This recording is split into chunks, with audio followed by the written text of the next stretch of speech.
Chapter 11. Daenerys. "What is it?" she cried, as Eerie shook her gently by the shoulder. It was the black of night outside. Something is wrong, she knew at once. "Is it Dario? What's happened?" In her dream they had been man and wife. Simple folk who lived a simple life in a tall stone house with a red door. In her dream he had been kissing her all over. Her mouth, her neck, her breasts. "No, Khaleesi," Eerie murmured. "It is your eunuch Grey Worm and the bald men. Will you see them?" Yes.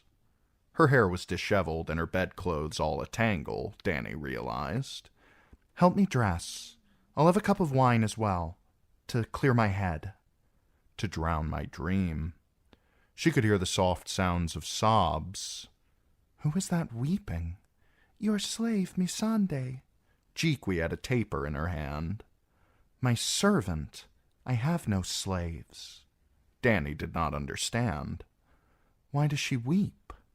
"For him who was her brother," Eerie told her. The rest she had from Skahaz, Reznak, and Grey Worm when they were ushered into her presence.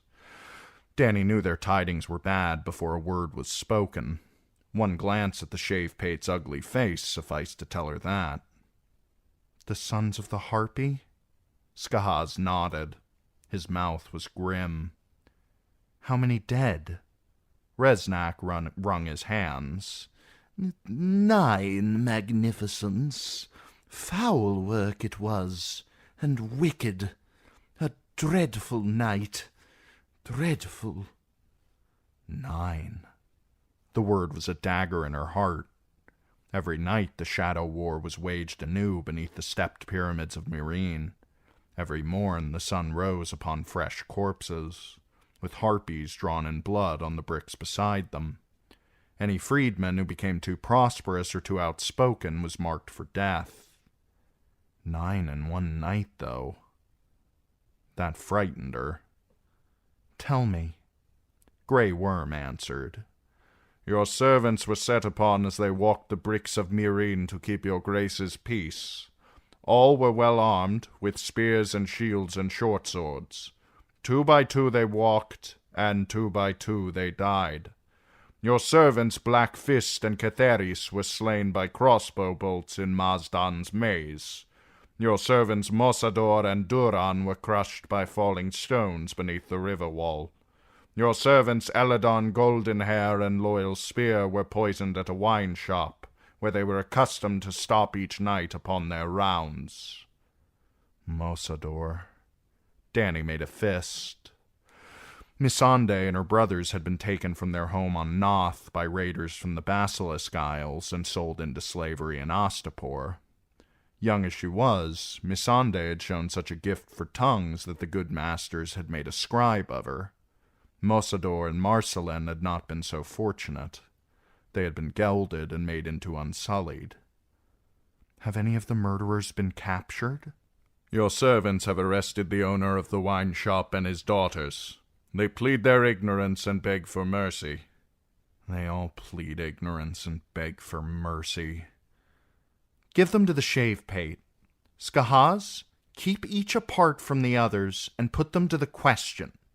"It will be done, your worship. Would you have me question them sweetly or sharply?" "Sweetly, to begin.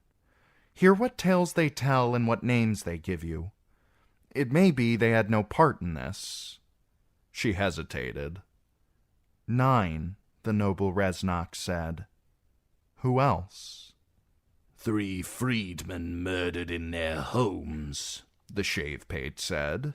"A moneylender, a cobbler, and the harpist Rylona Rhee. They cut her fingers off before they killed her." The queen flinched. Rylona Rhee had played the harp as sweetly as the maiden. When she had been a slave in Yunkai, she had played for every high-born family in the city. In Meereen, she had become a leader amongst the Yunkish freedmen, their voice in Dany's councils. "We have no captives but this wine cellar?" "None this one grieves to confess. We beg your pardon." Mercy, thought Dany. They will have the dragon's mercy. Skahaz, I have changed my mind. Question the man sharply. I could. Or I could question the daughters sharply whilst the father looks on. That will wring some names from him. Do as you think best, but bring me names. Her fury was a fire in her belly. I will have no more unsullied slaughtered. Grey Worm, pull your men back to their barracks. Henceforth let them guard my walls and gates in person. From this day it shall be for Meereenese to keep the peace in Meereen. Skahaz, make me a new watch, made up in equal parts of shave-pates and freedmen. As you command. How many men? As many as you require. Resnok Mo Resnok gasped. Magnificence! Where is the coin to come from to pay wages for so many men? From the pyramids. Call it a blood tax. I will have 100 pieces of gold from every pyramid for each freedman that the Harpy's sons have slain. That brought a smile to the shave-pate's face. It will be done, he said. But your Radiants should know that the great masters of Zak and Merrick are making preparations to quit their pyramids and leave the city. Daenerys was sick unto death of Zak and Merrick. She was sick of all the Meereenese, great and small alike. Let them go, but see that they take no more than the clothes upon their backs. Make certain that all their gold remains here with us, their stores of food as well. Magnificence, murmured Resnok Mo Resnok. We cannot know that these great nobles mean to join your enemies. More like they are simply making for their estates in the hills. They will not mind us keeping their gold safe, then. There is nothing to buy in the hills. They are afraid for their children, Resnok said. Yes, Daenerys thought, and so am I. We must keep them safe as well. I will have 2 children from each of them, from the other pyramids as well, a boy and a girl. Hostages, said Skahaz, happily. Pages and cupbearers. If the great masters make objection, explain to them that in Westeros it is a great honor for a child to be chosen to serve at court. She left the rest unspoken. Go and do as I've commanded. I have my dead to mourn. When she returned to her rooms atop the pyramid, she found Missandei crying softly on her pallet, trying as best she could to muffle the sound of her sobs. Come sleep with me, she told the little scribe. Dawn will not come for hours yet. Your grace is kind to this one. Missandei slipped under the sheets. He was a good brother. Dany wrapped her arms about the girl. Tell me of him. He taught me how to climb a tree when we were little. He would catch fish with his hands. Once I found him sleeping in our garden with 100 butterflies crawling over him. He looked so beautiful that morning. This one, I loved him. As he loved you. Dany stroked the girl's hair. Say the word, my sweet, and I will send you from this awful place. I'll find a ship somehow and send you home, to Noth. I would sooner stay with you. On Noth I'd be afraid. What if the slavers came again? I feel safe when I'm with you. Safe. The word made Dany's eyes fill up with tears. I want to keep you safe. Missandei was only a child. With her, she felt as if she could be a child too. No one ever kept me safe when I was little. Well, Sir Willem did, but then he died. And Viserys. I want to protect you, but it is so hard to be strong. I don't always know what I should do. I must know, though. I am all they have. I am the queen, the mother, whispered Missandei. Mother to dragons, Dany shivered. No, mother to us all. Missandei hugged her tighter. Your Grace should sleep. Dawn will be here soon, and Court. We'll both sleep, and dream of sweeter days. Close your eyes. When she did, Dany kissed her eyelids and made her giggle. Kisses came easier than sleep, however. Dany shut her eyes and tried to think of home, of Dragonstone and King's Landing and all the other places that Viserys had told her of, in a kinder land than this. But her thoughts kept turning back to Slaver's Bay, like ships caught in some bitter wind. When Missandei was sound asleep, Dany slipped from her arms and stepped out into the pre-dawn air to lean upon the cool brick parapet and gaze out across the city. 1,000 roofs stretched out below her, painted in shades of ivory and silver by the moon. Somewhere beneath those roofs, the sons of the Harpy were gathered, plotting ways to kill her and all those who loved her and put her children back in chains. Somewhere down there a hungry child was crying for milk. Somewhere an old woman lay dying. Somewhere a man and a maid embraced and fumbled at each other's clothes with eager hands. But up here there was only the sheen of moonlight on pyramids and pits, with no hint what lay beneath. Up here there was only her, alone. She was the blood of the dragon. She could kill the sons of the Harpy, and the sons of the sons, and the sons of the sons of the sons. But a dragon could not feed a hungry child, nor help a dying woman's pain. And who would ever dare to love a dragon? She found herself thinking of Daario Naharis once again. Daario with his gold tooth and trident beard, his strong hands resting on the hilts of his matched arak and stiletto, hilts wrought of gold in the shape of naked women. The day he took his leave of her, as she was bidding him farewell, he had brushed the balls of his thumbs lightly across them, back and forth. I am jealous of a sword hilt, she had realized, of women made of gold. Sending him to the Lamb Men had been wise. She was a queen, and Daario Naharis was not the stuff of kings. It has been so long, she had said to Sir Barristan just yesterday. What if Daario has betrayed me and gone over to my enemies? 3 treasons, will you know? What if he met another woman, some princess of the Lazarene? The old knight neither liked nor trusted Daario, she knew. Even so, he had answered gallantly. There is no woman more lovely than your grace.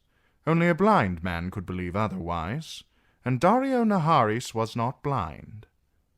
No, she thought. His eyes are a deep blue, almost purple, and his gold tooth gleams when he smiles for me. Sir Barristan was sure he would return, though. Dany could only pray that he was right. A bath will help soothe me. She padded barefoot through the grass to her terrace pool. The water felt cool on her skin, raising goosebumps. Little fish nibbled at her arms and legs. She closed her eyes and floated. A soft rustle made her open them again. She sat up with a soft splash. Missandei? She called. Eerie? Jeekwe? They sleep, came the answer. A woman stood under the persimmon tree, clad in a hooded robe that brushed the grass. Beneath the hood, her face seemed hard and shiny. She's wearing a mask, Dany knew. A wooden mask finished in dark red lacquer. Quaithe? Am I dreaming? She pinched her ear and winced at the pain. I dreamt of you on Balerion, when first we came to Astapor. You did not dream, then or now. What are you doing here? How did you get past my guards? I came another way. Your guards never saw me. If I call out, they will kill you. They will swear to you that I am not here. Are you here? No. Hear me, Daenerys Targaryen. The glass candles are burning. Soon comes the pale mare, and after her the others.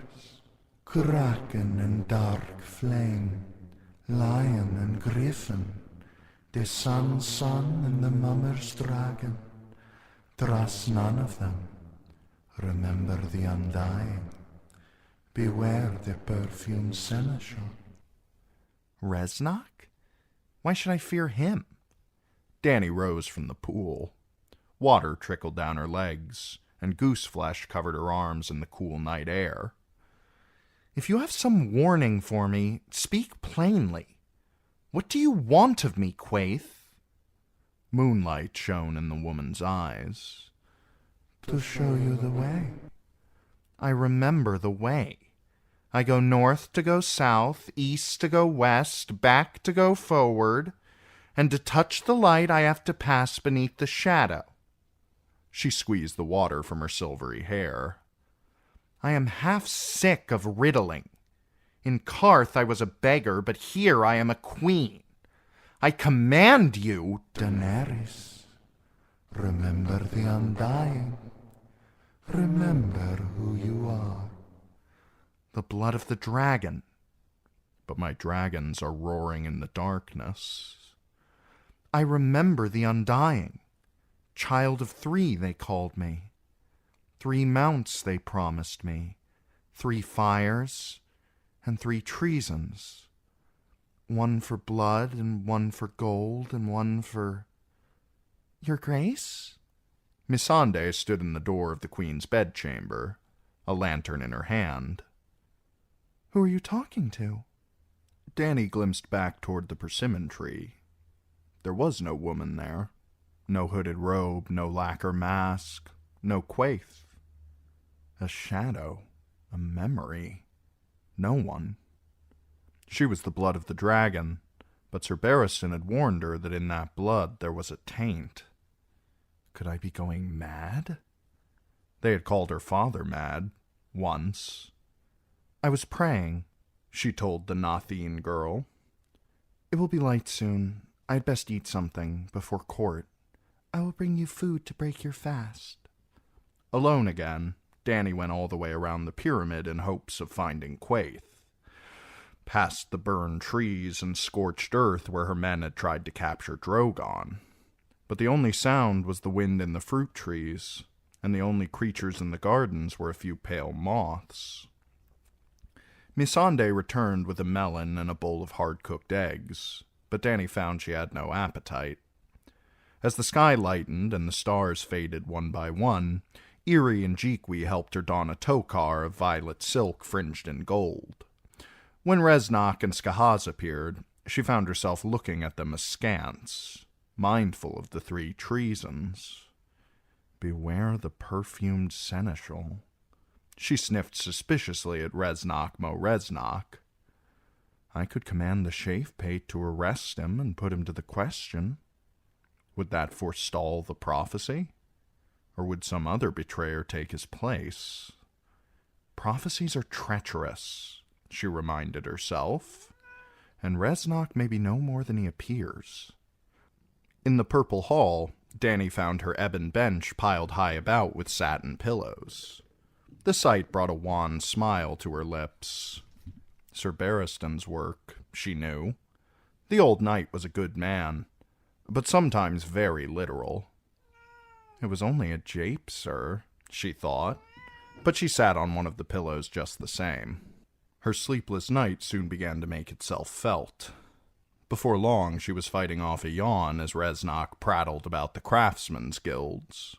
The stonemasons were wroth with her, it seemed. The bricklayers as well. Certain former slaves were carving stone and laying bricks, stealing work from guild journeymen and maesters alike. The freedmen work too cheaply, magnificence, Reznok said. Some call themselves journeymen, or even masters. titles that belong by rights only to the craftsmen of the guilds. The masons and the bricklayers do respectfully petition your worship to uphold their ancient rights and customs. The freedmen work cheaply because they are hungry, Danny pointed out. If I forbid them to carve stone or lay bricks, the chandlers, the weavers, and the goldsmiths will soon be at my gates asking that they be excluded from those trades as well. She considered a moment. Let it be written that henceforth only guild members shall be permitted to name themselves journeymen or masters, provided the guilds open their rolls to any freedman who can demonstrate the requisite skills. So shall it be proclaimed, said Reznak.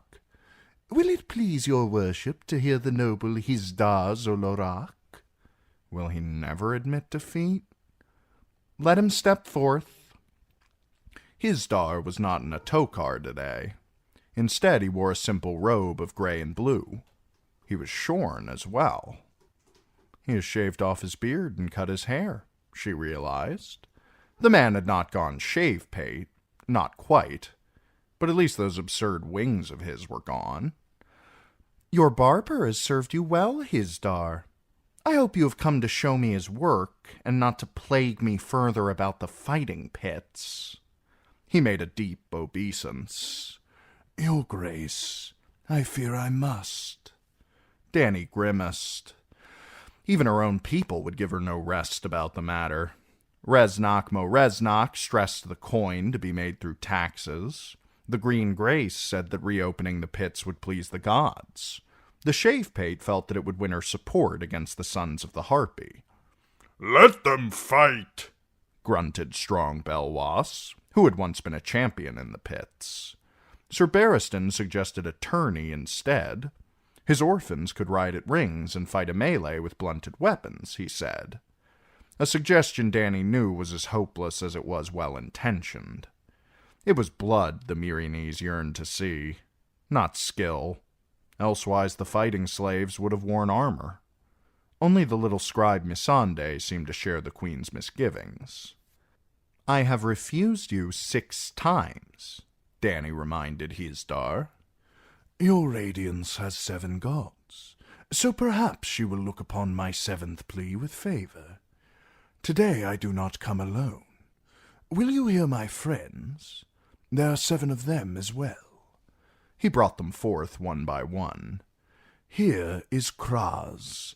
Here Barsenna Blackhair, ever valiant. Here Cameron of the Count, and Goghor the Giant. This is the Spotted Cat.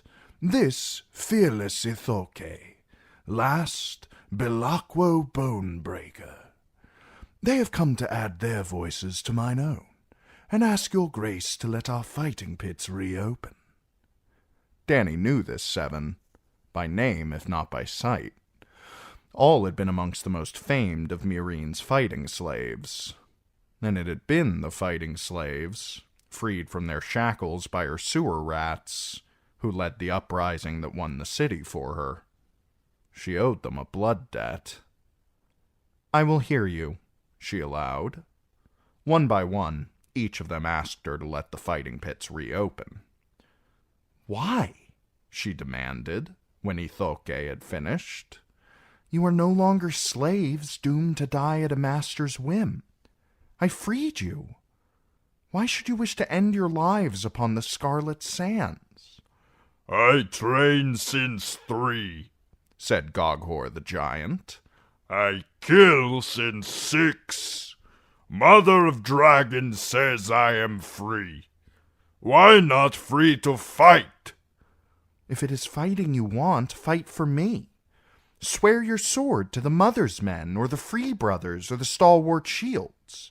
Teach my other freedmen how to fight. Goghor shook his head. "Before I fight for master, you say fight for you. I say fight for me." The huge man thumped his chest with a fist as big as a ham. "For gold, for glory." Goghor speaks for us all. The spotted cat wore a leopard skin across one shoulder. The last time I was sold, the price was 300,000 honors. When I was a slave, I slept on furs and ate red meat off the bone. Now that I'm free, I sleep on straw and eat salt fish, when I can get it. Isdar swears that the winners shall share half of all the coin collected at the gates, said Kraz. Half! He swears it, and Isdar is an honorable man. No, a cunning man. Daenerys felt trapped.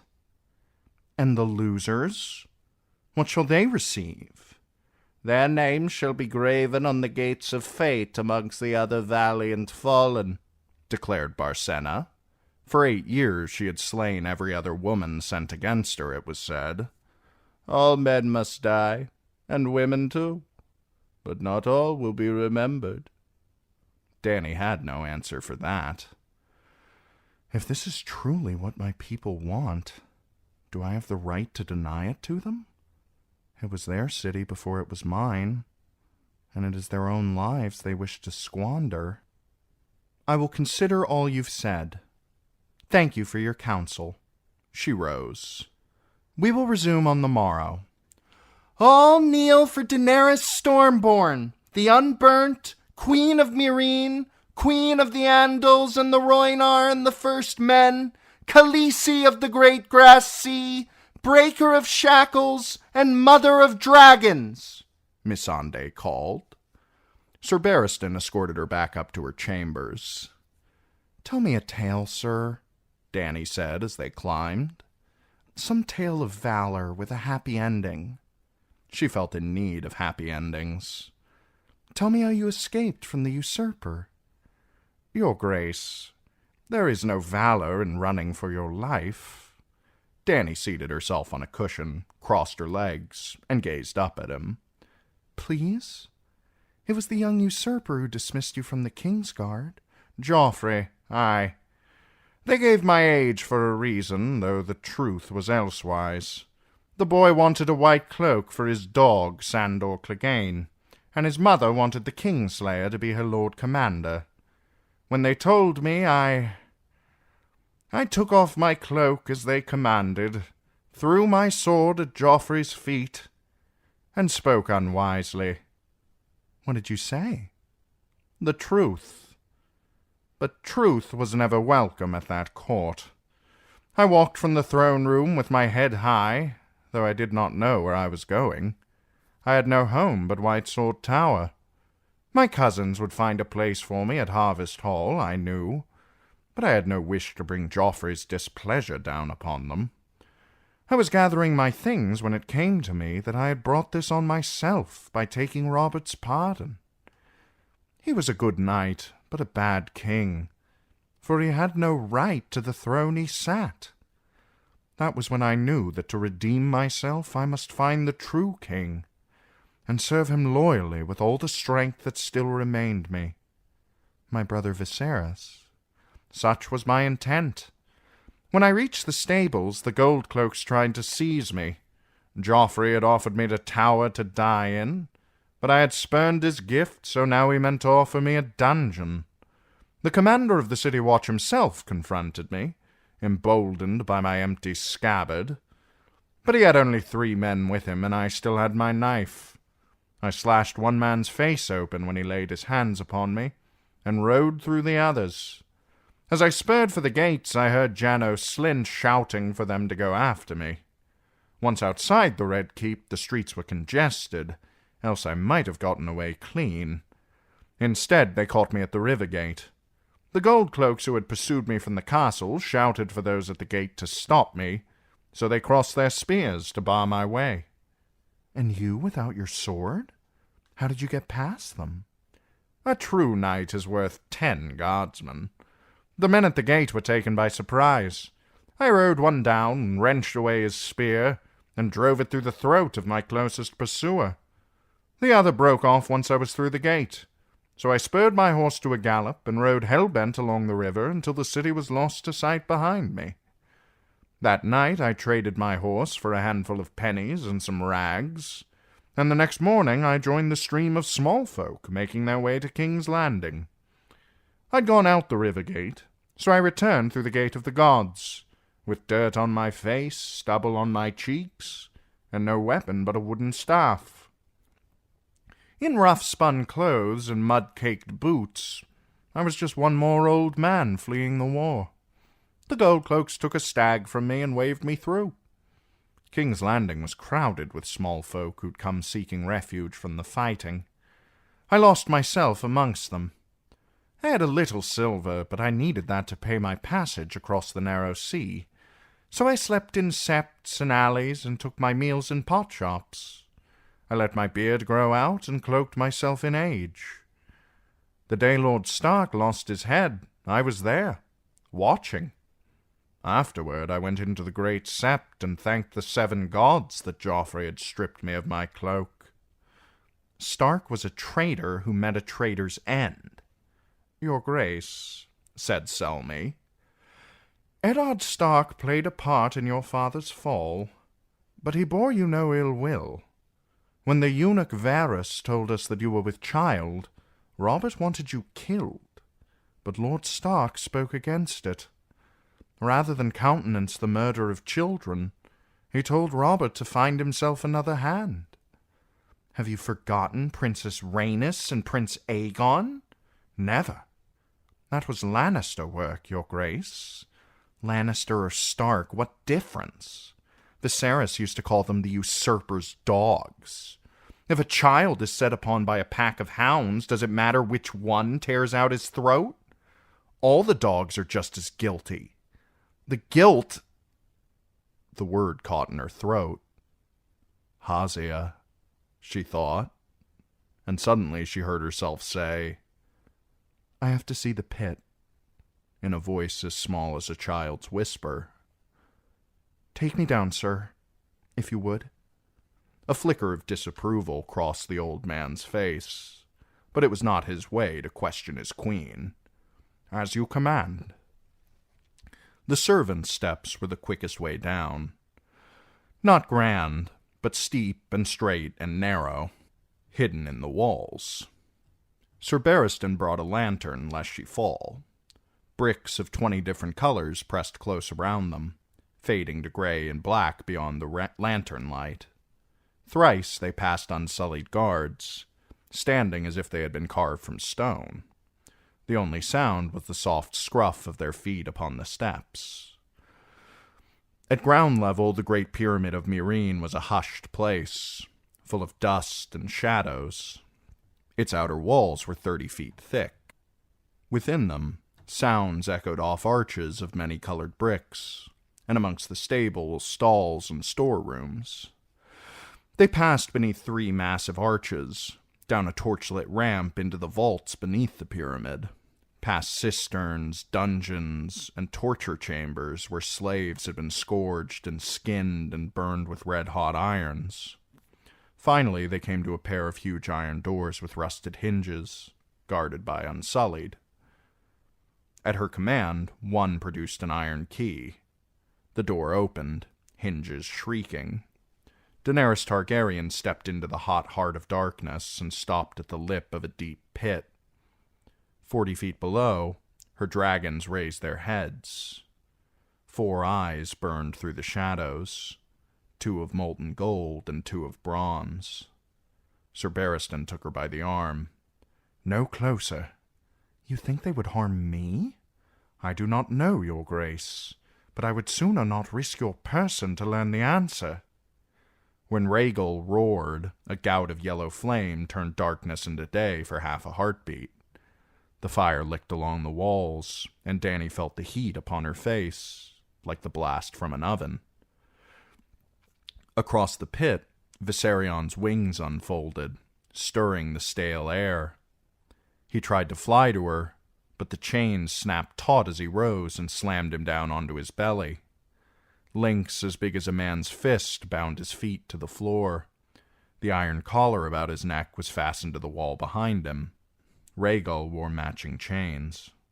In the light of Selmy's lantern, His scales gleamed like jade. Smoke rose from between his teeth. Bones were scattered on the floor at his feet, cracked and scorched and splintered. The air was uncomfortably hot and smelled of sulfur and charred meat. "They are larger." Danny's voice echoed off the scorched stone walls. A drop of sweat trickled down her brow and fell onto her breast. "Is it true that dragons never stop growing?" "If they have food enough and space to grow. Chained up in here, though." The great masters had used the pit as a prison. It was large enough to hold 500 men, and more than ample for 2 dragons. For how long, though? What will happen when they grow too large for the pit? Will they turn on one another with flame and claw?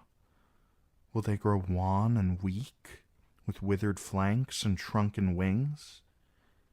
Will their fires go out before the end? What sort of mother lets her children rot in darkness? "If I look back, I am doomed," Danny told herself. But how could she not look back? I should have seen it coming. Was I so blind, or did I close my eyes willfully, so I would not have to see the price of power? Viserys had told her all the tales when she was little. He loved to talk of dragons. She knew how Harrenhal had fallen. She knew about the Field of Fire and the Dance of the Dragons. One of her forebears, the third Aegon, had seen his own mother devoured by his uncle's dragon. And there were songs beyond count of villages and kingdoms that lived in dread of dragons till some brave dragon slayer rescued them. At Astapor, the slaver's eyes had melted. On the road to Yunkai, when Dario tossed the heads of Salor the Bald and Prendal Nagezen at her feet, her children made a feast of them. Dragons had no fear of men, and a dragon large enough to gorge on sheep could take a child just as easily. Her name had been Hazia. She was 4 years old. Unless her father lied. He might have lied. No one had seen the dragon but him. His proof was burned bones, but burned bones proved nothing. He might have killed the little girl himself and burned her afterward. He would not have been the first father to dispose of an unwanted girl child, the shave-paid claimed. The Sons of the Harpy might have done it, and made it look like dragons' work to make the city hate me. Danny wanted to believe that. But if that was so, why had Hazia's father waited until the audience hall was almost empty to come forward? If his purpose had been to inflame the Myrinese against her, he would have told his tale when the hall was full of ears to hear. The shave-paid had urged her to put the man to death. "At least rip out his tongue. This man's lie could destroy us all, magnificence." Instead, Danny chose to pay the blood price. No one could tell her the worth of a daughter, so she set it at 100 times the worth of a lamb. "I would give Hazia back to you if I could," she told the father. "But some things are beyond the power of even a queen. Her bones shall be laid to rest in the Temple of the Graces, and 100 candles shall burn day and night in her memory. Come back to me each year upon her name day, and your other children shall not want. But this tale must never pass your lips again." "Men will ask," the grieving father had said. "They will ask me where Hazia is and how she died." "She died of a snake bite," Reznok Mo Reznok insisted. "A ravening wolf carried her off. A sudden sickness took her. Tell them what you will, but never speak of dragons." Viserion's claws scrabbled against the stones, and the huge chains rattled as he tried to make his way to her again. When he could not, he gave a roar, twisted his head back as far as he was able, and spat golden flame on the wall behind him. How soon till his fire burns hot enough to crack stone and melt iron? Once, not long ago, he had ridden on her shoulder, his tail coiled round her arm. Once she had fed him morsels of charred meat from her own hand. He had been the first chained up. Daenerys had led him to the pit herself and shut him up inside with several oxen. Once he had gorged himself, he grew drowsy. They had chained him whilst he slept. Rhaegal had been harder. Perhaps he could hear his brother raging in the pit, despite the walls of brick and stone between them. In the end, they had to cover him with a net of heavy iron chain as he basked on her terrace, and he fought so fiercely that it had taken 3 days to carry him down the servants' steps, twisting and snapping. 6 men had been burned in the struggle. And Drogon, the winged shadow, the grieving father had called him. He was the largest of her 3, the fiercest, the wildest, with scales as black as night and eyes like pits of fire. Drogon hunted far afield, but when he was sated, he liked to bask in the sun at the apex of the Great Pyramid, where once the Harpy of Meereen had stood. Thrice they had tried to take him there, and thrice they had failed. 200 of her bravest had risked themselves trying to capture him. Almost all had suffered burns, and 4 of them had died. The last she had seen of Drogon had been at sunset on the night of the 3rd attempt. The black dragon had been flying north across the Skahazadon toward the tall grasses of the Dothraki Sea. He had not returned. Mother of dragons, Daenerys thought. Mother of monsters, what have I unleashed upon the world?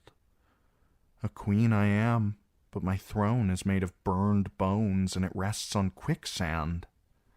Without dragons, how could she hope to hold Meereen, much less win back Westeros? I am the blood of the dragon, she thought. If they are monsters, so am I.